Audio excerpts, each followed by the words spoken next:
මේක මගේ හිතේ තියෙන ඇත්තම කතාව. හැමෝටම ආදරේ ලැබෙන්නේ නෑ. හැබැයි ලැබුණු ආදරය අමතක කරන්නත් බෑ.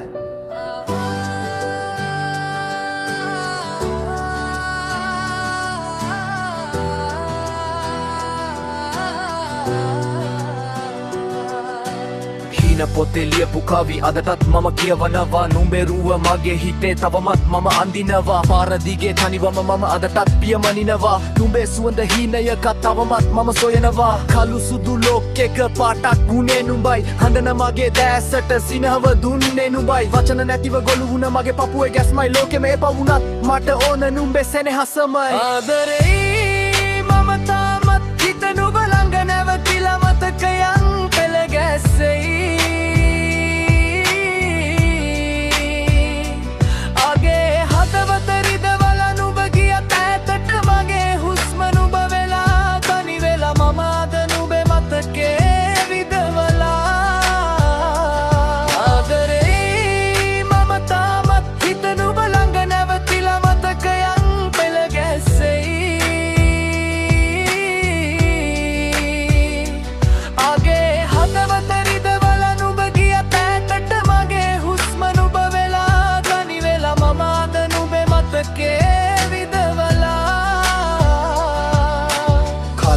ගියත් මතකය නම් නැකෙන්නේ නෑ. නුඹේ අඩුව පුරවන්න කවුරුවත්ම එන්නේ නෑ. බලාපොරොත්තු පොදි බැඳන් මම තාමත් මග බලයි. ආදරේ කියන්නේ විදවීමක්ම විතරදයි. දුරක ඉඳන් බලනම් නුඹ සතුටි ඉන්නවනම්. අතීතයේ මතකයන් හිතේ හංගා ගන්නම්. රැප් පද අතරේ නුඹේ නම රහසින් ලියන්නම්. මගේ පන තියෙන කල් මම නුඹටම ආදරේ කරන්නම්.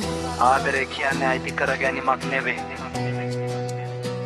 ආදරේ කියන්නේ පරිත්‍යාගය. ඔයා කොහේ හිටියත් මතු වෙන්නේ. ඒක විතරයි මට ඕනේ.